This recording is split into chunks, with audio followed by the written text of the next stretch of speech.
لا إله إلا الله لا إله إلا الله لا إله إلا الله ما لنا رب سوى لا إله إلا الله لا إله إلا الله لا إله إلا الله لا إله إلا الله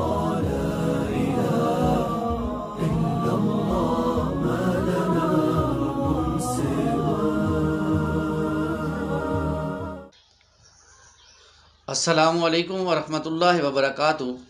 آج ہم معاشرے کے اندر چند برائیوں سے جو ہے وہ بچنے کے حوالے سے کچھ آپ صلی اللہ علیہ وسلم کی احادیث کا مطالعہ کریں گے۔ اللہم صلی علی محمد وعلی آل محمد کما صلیت علی ابراہیم وعلی آل ابراہیم انک حمید مجید۔ اللہم بارک علی محمد وعلی آل محمد کما بارکت علی ابراہیم وعلی آل ابراہیم انک حمید مجید۔ وعن ابی ہریرہ رضی اللہ تعالی عنہ عن النبی صلی اللہ علیہ وسلم قال لا تباغضوا ولا تحاسدوا ولا تدابروا ولا تقاطعوا وكونوا عباد الله اخوانا ولا يحل لمسلم ان يهجر اخاه فوق ثلاث متفق علیہ۔ وفی روایت لمسلم ولا تخصصوا ولا تجسسوا ولا تنافسوا وفی روایت ولا تناچسوا او کما قال علیہ الصلوۃ والسلام رب اشرح لی صدری ویسر لی امری واحلل عقدۃ من لسانی یفقہوا قولی واجعل لی وزیرا من اہلی آمین یا رب العالمین۔ خواتین و حضرات، جو حدیث میں نے آپ کے سامنے پڑھی ہے یہ بڑی اہم روایت ہے بخاری اور مسلم کی، اور سیدنا ابو ہریرہ رضی اللہ تعالیٰ عنہ فرماتے ہیں کہ نبی پاک صلی اللہ علیہ وسلم نے فرمایا لا تباغضوا، نہ تم باہم بغض کا مظاہرہ کرو، ایک دوسرے مسلمان بھائی کے ساتھ کوئی بغض کا معاملہ نہ کرو، ولا تحاسدوا، اور نہ ہی حسد کرو ایک دوسرے کے ساتھ، ولا تدابروا، اور نہ ایک دوسرے سے منہ موڑو، ایک دوسرے سے پیٹ کرو، ولا تقاطعوا، اور نہ قطع تعلقی کرو، وکونوا عباد اللہ اخوانا، اور اللہ کے بندے اور آپس میں بھائی بھائی بن جاؤ، اللہ کے بندے اور آپس میں بھائی بھائی بن جاؤ۔ ولا یحل لمسلم ان یہجر اخاہ فوق ثلاث، اور کسی مسلمان کے لیے جائز نہیں ہے کہ وہ اپنے مسلمان سے 3 دن سے زیادہ ناراض رہے۔ اور ایک اور روایت میں مسلم کی آیا ہے نہ دوسروں کی کمزوریوں کو معلوم کرنے کی ٹو میں لگے رہو، اور ولا تجسسوا، اور نہ ہی دوسروں کے پوشیدہ عیب معلوم کرنے کے لیے جاسوسی کرو، ولا تنافسوا، اور نہ ہی دنیا کی دوڑ میں ایک دوسرے کی ریس کرو، آگے بڑھنے کا معاملہ، وفی روایت ولا تناچسوا، اور نہ ایک دوسرے کی بولی پر قیمت چڑھانے کے لیے بولی لگاؤ۔ اب دیکھیں کہ یہ بڑی اہم روایت ہے، اور اس کا مقصد کیا ہے؟ دیکھیں، مسلمان ایک امت ہیں اور ایک جس واحد کی طرح ہے مسلمان، ان میں باہم اخوت محبت مطلوب اور مقصود ہے۔ اس لیے اللہ تعالیٰ نے اور اللہ اپنے حبیب صلی اللہ علیہ وسلم کے ذریعے سے ہمیں جو پیغام بھیجا وہ یہی کہ باہمی اخوت اور محبت کو ٹھیس نہ پہنچے، اور ایسی تمام چیزیں جو اس باہمی محبت اور اخوت کو ٹھیس پہنچانے والی ہیں، ان تمام چیزوں سے مسلمان بھائی کو بچنا چاہیے، مسلمان انسان کو بچنا چاہیے۔ مثلا مسلمان بھائی کے سودے پہ سودا کرنا، کسی کی منگنی پر منگنی کا پیغام بھیج دینا، اللہ کے رسول صلی اللہ علیہ وسلم نے ممنوع قرار دیا ہے۔ جیسے ہمارے ہاں جھوٹ کی بولی چڑھائی جاتی ہے، یعنی آپ دیکھیں آج بھی منڈیوں میں جائیں تو بولی ایک ایسے ہی لگانے والے بیچ میں کھڑے ہوتے ہیں جو خود ہی بولی بڑھا رہے ہوتے ہیں، یہ منع کیا گیا ہے، یہ نقصان ہے دوسرے مسلمان بھائی کا، اور اس نقصان سے ہم نے مسلمان بھائی کو بچانا ہے، اور ایسی تجارت بھی صحیح نہیں ہے، اس سے بھی بچنا چاہیے۔ اور پھر یہ کہ اللہ کے رسول سے دیکھیں حسد نہ کرو۔ حسد کیا ہے؟ کہ جلتے رہنا، کوڑتے رہنا کہ اس کے پاس یہ سکون میں کیوں ہے، اس کے پاس ایمان کی دولت کیوں ہے، اس کے پاس گھر اچھا کیوں ہے، اس کے پاس گاڑی اچھی کیوں ہے، ان باتوں پر کوڑتے رہنا، جلتے رہنا، حسد کرتے رہنا۔ اور یہ ہے کہ اس سے آگے بڑھ کر ایک دوسرے سے منہ موڑ لینا، یعنی کسی بھائی کو ضرورت ہو تو اس کے کام نہ آنا۔ پھر یہ ہے کہ تعلق ختم کر دینا، باہم قطع تعلقی کرنا، تعلق توڑ دینا، بلانا ہی نہیں، اور بلانے سے مراد یہ ہے کہ سلام دعا تک چھوڑ دینا، یعنی کوئی شخص دیکھیں، جہاں ہمارا معاشرہ انسانوں کا معاشرہ ہے، یہاں جو لوگ رہتے ہیں تو آپس میں چپکلش ہو سکتی ہے، کوئی اونچ نیچ ہو سکتی ہے، بعض اوقات دلوں میں میل آ جاتا ہے، لیکن اس کو جلد از جلد دور کرنا چاہیے، اور ایسے ہونا چاہیے کہ جب انسان آمنا سامنا ہو تو السلام علیکم کہہ دے۔ اس سے کیا ہوگا کہ وہ جو دل کے اندر میل آیا وہ آہستہ آہستہ کم ہوگا۔ اس السلام علیکم کہنے کا مقصد بھی یہ ہے کہ آپ نے قطع تلقی نہیں کی، اور آپ جو ہے وہ قطع تلقی نہ کرنے کے گناہ سے بچ گئے۔ پھر یہ کہ جو قریبی رشتہ دار ہیں، رحمی رشتہ دار ہیں، ان سے تو قطع تلقی جائز ہی نہیں ہے۔ اللہ کے رسول فرماتے ہیں صلی اللہ علیہ وسلم کہ وہ شخص جو قطع رحمی کرتا ہے، رحمی رشتوں کو توڑتا ہے، وہ جنت کی خوشبو بھی نہیں پا سکے گا۔ اب آپ دیکھیں کہ جنت کی خوشبو روایات میں آتا ہے بہت دور تک، میلوں تک آئے گی، لیکن جو شخص قطع رحمی کرتا ہے، رشتوں کو توڑتا ہے، وہ جنت کی خوشبو بھی نہیں پا سکے گا۔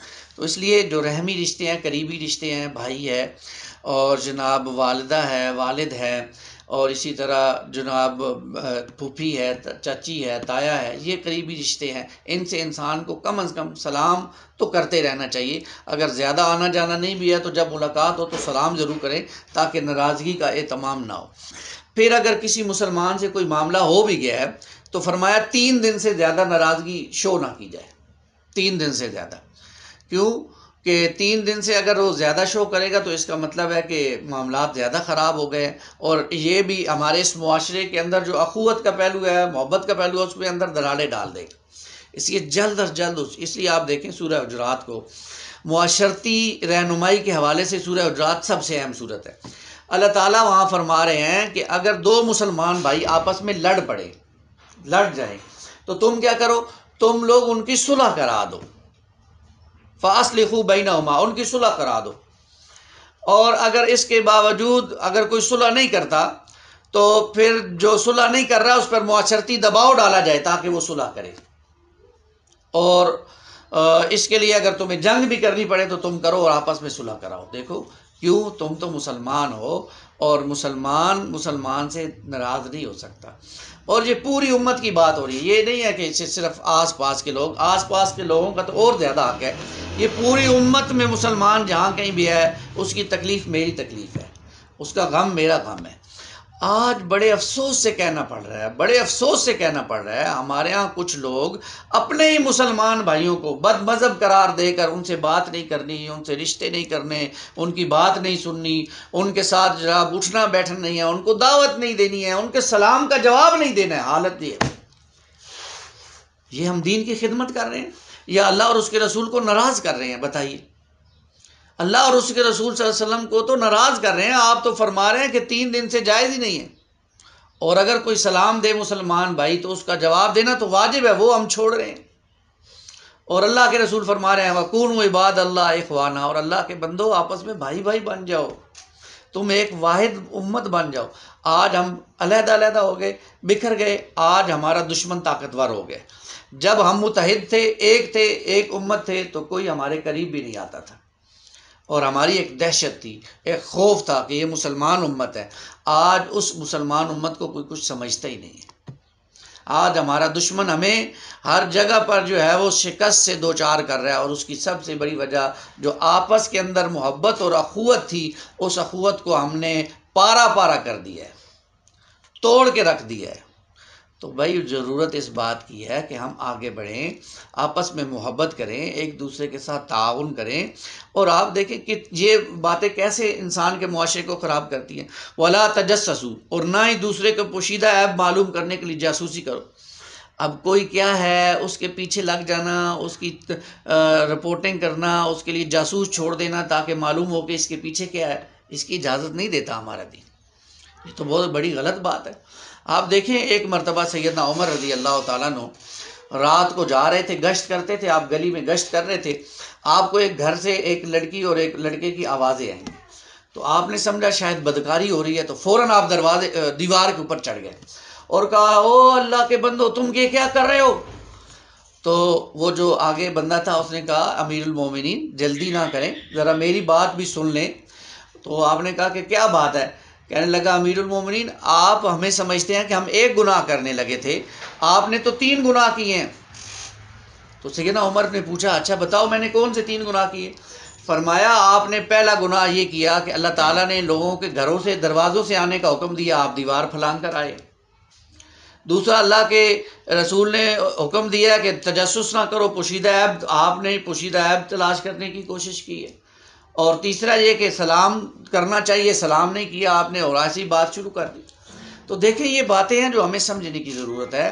ہمیں کسی کی خفیہ عیب معلوم کرنے کی، کوئی معلوم کرنا کہ ہم اسے جتا سکیں کہ تمہارے اندر یہ بھی عیب ہے، یہ بھی عیب ہے، اور اس کو نشر کر سکے، اس کی ہمارا دین اجازت نہیں دیتا۔ اس لیے ہمیں بچنا چاہیے ان چیزوں سے، اور جو ہے وہ ہمیں دوسروں کی کمزوریوں کو معلوم نہیں کرنا چاہیے کہ ہم ان کی کمزوریوں کو معلوم کر کے اپنے فائدے کے لیے استعمال کریں، اور اپنے آپ کو بڑا اور پاک اور صاف جو ہے وہ بتانے کے لیے استعمال کریں۔ اس کی ہمارا دین اجازت نہیں دیتا۔ پھر یہ دیکھیں کہ اللہ کے رسول فرما رہے ہیں صلی اللہ علیہ وسلم کہ بدگمانی سے بچو۔ بدگمانی کیا ہے جی؟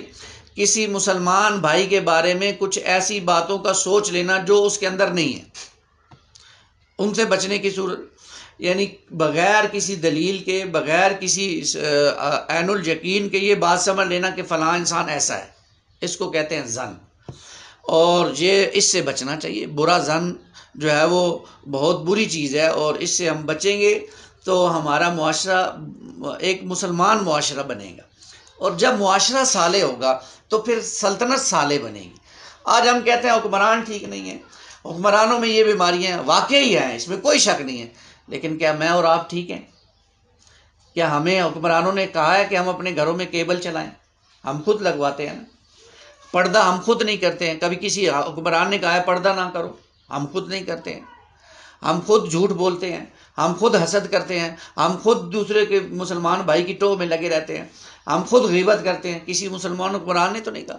تو بھائی جو برائیاں ہمارے اندر ہیں وہ ہم نے درست کرنی ہے، وہ ہم نے اپنے اندر سے ختم کرنی ہے، ان کے لیے ہمیں کوشش کرنی پڑے گی آگے بڑھ کر، اور جو ہے وہ بچنا ہوگا۔ اس لیے اس حدیث میں جو برائیاں بیان ہوئی ہیں ان کو ذرا یاد رکھیں اور ان سے بچنا ہے۔ نمبر 1 بغض سے بچنا ہے، نمبر 2 حسد سے بچنا ہے، نمبر 3 قطع تعلقی سے بچنا ہے، نمبر 4 مسلمان سے 3 دن سے زیادہ ناراض ہونے سے بچنا ہے، نمبر 5 کسی کی کمزوری کی ٹوہ میں لگے رہنے سے بچنا ہے، نمبر 6 کسی کے پوشیدہ عیوب کی جاسوسی سے بچنا ہے، نمبر 7 ایک دوسرے کی قیمت پر بولی چڑھانے سے بچنا ہے، نمبر 8 بدگمانی سے بچنا ہے، نمبر 9 ایک دوسرے کا مذاق اڑانے سے بچنا ہے، نمبر 10 الزام تراشی سے بچنا ہے، نمبر 11 برے ناموں کو پکارنے سے بچنا ہے، اور نمبر 12 غیبت سے بچنا ہے۔ یہ وہ 12 معاشرتی برائیاں ہیں جو سورہ حجرات کی آیت نمبر 11 اور 12 میں اللہ تعالیٰ نے بیان کی ہیں، اور اس حدیث میں بھی ان میں سے کافی آ گئی ہیں۔ یہ ان سے ہم بچیں گے تو ایک صالح معاشرہ وجود میں آئے گا، ایک صالح مومن وجود میں آئے گا، ایک صالح مومن وجود میں آئے گا تو ایک صالح معاشرہ وجود میں آئے گا، ایک صالح معاشرہ ہوگا تو ایک صالح سلطنت بنے گی۔ اس طرف ہمیں آگے بڑھنے کی ضرورت ہے۔ ہم نے اپنے آپ کو اندر سے کھنگالنا ہے، اپنے اندر جو یہ گناہ ہم نے پیدا کر لیے ہیں جائزہ لیں، ہم اپنا ہر رات سوتے وقت اپنا جائزہ لیں کہ کون کون سی بیماری میرے اندر ہے۔ کہیں میں اپنے آپ کو متقی سمجھ رہا ہوں اور میرے اندر یہ ساری بیماریاں بھی موجود ہوں، اور یہ وہ چیزیں ہیں جو انسان کے ایمان کو خراب کر دیتی ہیں، ایمان اس کا ضائع کر دیتی ہے۔ اللہ تعالیٰ مجھے اور آپ کو ان برائیوں سے بچنے کی توفیق عطا فرمائے، آمین یا رب العالمین۔ اقول قولی ھذا استغفر اللہ لی ولکم ولسائر المسلمین والمسلمات۔